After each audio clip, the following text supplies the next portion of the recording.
नमस्कार, मैं हूं राहुल सिन्हा। सत्ता के सभी न्यूज मित्रों का स्वागत है। सत्ता की शुरुआत में सत्ते पे सत्ता, यानी 7 खबरें और दिलचस्प जानकारियां। मजबूत लोकतंत्र में विरोध जरूरी है, लेकिन जब राजनीतिक फायदे के लिए नेता देश विरोधी अपील करने लगे तो ऐसी सोच को बेनकाब करना जरूरी है। आज सत्ता में महबूबा मुफ्ती की 5 नफरती अपील पर हमने एक स्पेशल कुंजी तैयार की है। आपको बताएंगे आज महबूबा ने लोगों से क्यों बैंक से पैसे निकालने और पेट्रोल डीजल नहीं भरवाने की अपील की।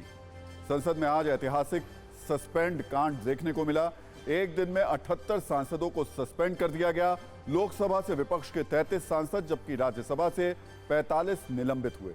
यह कार्रवाई संसद की सुरक्षा चूक मामले में हंगामे के बाद हुई है। सत्ता में आज भारतवर्ष की प्राइड वाली खबर भी आपको दिखाएंगे। आज दुनिया का सबसे बड़ा मेडिटेशन सेंटर की सौगात काशी में मिली है, जहां एक साथ 20,000 लोग ध्यान लगा सकेंगे।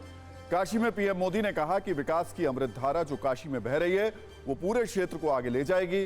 काशी पर हमने प्राइड वाली एक कुंजी तैयार की है। ज्ञानवापी पर एएसआई ने वाराणसी कोर्ट में रिपोर्ट पेश कर दी है। 1500 पन्नों की सीलबंद लिफाफे में रिपोर्ट पेश की गई है। 21 दिसंबर को मामले की अगली सुनवाई होगी। वहीं मुस्लिम पक्ष ने सर्वे रिपोर्ट को सार्वजनिक करने की मांग की है। सत्ता के न्यूज मित्रों को मथुरा मंदिर वाला अपडेट भी दे दें। आज इलाहाबाद हाईकोर्ट में एडवोकेट कमिश्नर से शाही ईदगाह के सर्वे पर सुनवाई टल गई। सुनवाई की अगली तारीख 11 जनवरी है। हाईकोर्ट में आज एडवोकेट कमीशन के सर्वे का स्वरूप तय होना था। अंडरवर्ल्ड डॉन पाकिस्तान में बीमार है। पाकिस्तानी एक्टिविस्ट ने दाऊद इब्राहिम को जहर देने का दावा किया है। सत्ता में आपको बताएंगे कैसे बीमार मोस्ट वांटेड के सेवा में पूरा पाकिस्तान जुटा हुआ है। कोरोना महामारी पर आपको अलर्ट करने वाली भी खबर है। भारत में कोरोना से एक दिन में 5 लोगों की मौत हुई है, जबकि 335 नए केस सामने आए हैं। केरल में मिला नया वेरिएंट JN1 मिला है। हालांकि राहत स्वास्थ्य मंत्री ने कहा है कि उन्होंने ये राहत देते हुए कहा कि चिंता की कोई बात नहीं। तो पहली खबर की शुरुआत करें उससे पहले न्यूज मित्रों के लिए बहुत बड़ा एक नोटिफिकेशन है। शनिवार को हमने आपको मोबाइल फोन की सुरक्षा से जुड़ी एक जरूरी खबर दिखाई थी, जिसे कुछ लोगों ने अधूरे ज्ञान की वजह से गलत संदर्भों में पेश किया है। लेकिन आज हम एक्सपर्ट्स के साथ उस भ्रम को दूर करने वाले हैं। बस कुछ देर बाद एक एक सवाल का सटीक जवाब देने वाले हैं। थोड़ा इंतजार कीजिए। तो सत्ता की कवर स्टोरी की शुरुआत करते हैं। पहले बात करते हैं उस बारूदी अपील की जो जम्मू कश्मीर की पूर्व मुख्यमंत्री और PDP के अध्यक्ष महबूबा मुफ्ती ने की है। यह अपील ऐसी है कि अगर लोग इसे मान लें तो भारत की आर्थिक व्यवस्था पर गहरे जख्म हो जाएं। लेकिन शुक्र है भारत के लोग इन दिनों इंपोर्टेड एजेंडे को ज्यादा गंभीरता से नहीं लेते हैं। दरअसल महबूबा मुफ्ती ने आज अपने सोशल मीडिया के X अकाउंट पर सुबह 11 बजे एक ट्वीट किया। पहले इस ट्वीट में लिखे शब्दों को बताते हैं, उसके बाद जब पूरी कहानी आप जानेंगे तो आपको भी चुभन महसूस होगी। महबूबा मुफ्ती ने यह ट्वीट #फिलिस्तीन और #सीज़फायर लगाकर किया। मतलब गाजा में युद्ध और इजराइल के हमले को लेकर के वो अपील कर रही हैं। लिखा है, कृपया फिलिस्तीन के समर्थन में इस ग्लोबल स्ट्राइक में शामिल हों, इससे जुड़ें। कहानी कुछ यूं है कि इजराइल और गाजा में जारी संघर्ष के बीच गाजा में सीज़फायर के विरोध में दुनिया के कई संगठनों ने मुहिम चलाई है। इसका नाम है ग्लोबल स्ट्राइक। महबूबा मुफ्ती इसी मुहिम के समर्थन में अपील कर रही हैं। महबूबा के इस ट्वीट में अंग्रेजी में 5 वाक्य लिखे हुए हैं, जिसको हम हिंदी में आपको समझाते हैं, जिसके बाद आप खुद ये रिसर्च कीजिएगा कि महबूबा मुफ्ती आखिर चाहती क्या है।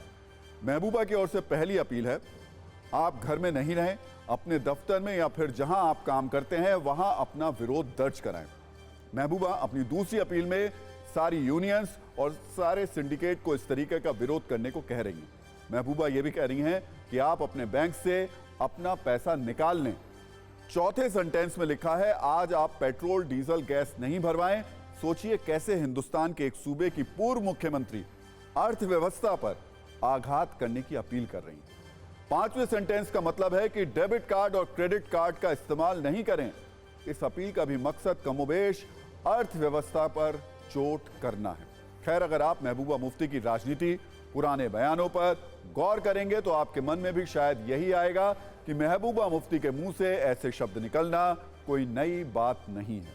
इसलिए सोशल मीडिया पर भी महबूबा मुफ्ती को रिस्पांस नहीं मिल रहा है। मुफ्ती जिस एजेंडे को पूरे देश में फैलाना चाहती हैं, उसकी हवा सोशल मीडिया पर ही निकल गई। सुबह 11 बजे महबूबा मुफ्ती ने ट्वीट किया, 8 घंटे हो चुके हैं और महबूबा का यह आइडिया फ्लॉप हो चुका है। फिल्मी भाषा में कहें तो हाउसफुल नहीं, हाउस एम्प्टी है, यानी खाली है। उनके ट्वीट का कलेक्शन ठीक नहीं है। अपार भीड़ के बावजूद अपार बदनामी और विरोध हो रहा है। सोशल मीडिया एक्स पर महबूबा मुफ्ती के 4 लाख फॉलोअर्स हैं। ट्वीट होने के 8 घंटे बाद भी इस अपील पर सिर्फ 43 लोगों ने कमेंट किया है और सिर्फ 47 लोगों ने रिट्वीट किया है। महबूबा ने बारूदी ट्वीट ये सोचकर किया होगा कि उनके विचारों को अपार समर्थन मिलेगा, लेकिन शायद लोग इस एजेंडे को समझ चुके हैं, इसलिए बारूदी ट्वीट किसी सीले हुए पटाखे की तरह फुस हो गया है। अब महबूबा मुफ्ती को कुछ नया करना होगा। राजनीति में पुरानी कहानी, पुरानी स्क्रिप्ट और पुराने एजेंडे में अब वो पहले वाली क्षमता बिल्कुल भी नहीं रही है। भारत को आर्थिक नुकसान पहुंचाने वाली अपील का राजनीतिक विरोध हो रहा है। खासतौर पर बीजेपी को महबूबा पर नए सिरे से वार करने का मौका मिल गया है।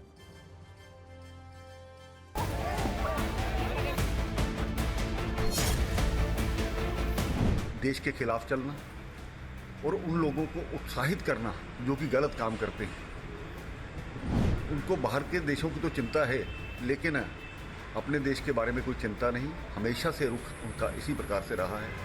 गलत तरीका है और कुछ ना कुछ ऐसे बहाने ढूंढती है जिसके कारण से भारत के खिलाफ उनकी कोई ना कोई सोच सामने आ सके। देखिए, महबूबा जी कहीं ना कहीं तरह से अब अपने आप को लाइमलाइट में या यूँ कहूँ कि जिंदा रखना चाहती है। गाज़ा का सहारा लेकर या इसराइल का सहारा लेकर जम्मू कश्मीर के लोगों को या कश्मीर के नौजवानों को इस बात पर वार कराना कानून किसी भी हालत में इसकी इजाज़त नहीं देगी। के पास अब कोई काम तो बचा नहीं है। अब वो घर में बैठ के कोई काम है नहीं उसके पास, तो उसको ये ट्वीट करना बड़ा इजी रहता है। अब महबूबा मुफ्ती जी इस पे सियासत करेगी, मुझे लगता अच्छा नहीं है। ये लाशों पे सियासत करने के बराबर है।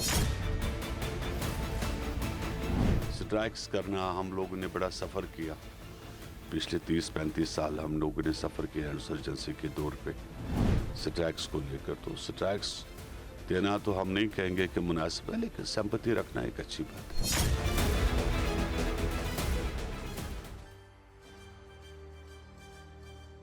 तो महबूबा मुफ्ती अपने बयानों से वक्त वक्त पर अपनी इच्छाधारी राजनीति का परिचय देती रही हैं। हाल ही में सुप्रीम कोर्ट ने जम्मू कश्मीर से आर्टिकल 370 हटाने के केंद्र के फैसले पर मोहर लगाई, जिसके बाद महबूबा मुफ्ती ने क्या बयान दिया, आज आपको ये भी सुनना चाहिए।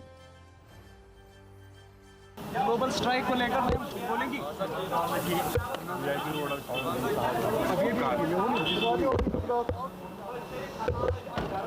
ग्लोबल स्ट्राइक को लेकर बोलेंगी?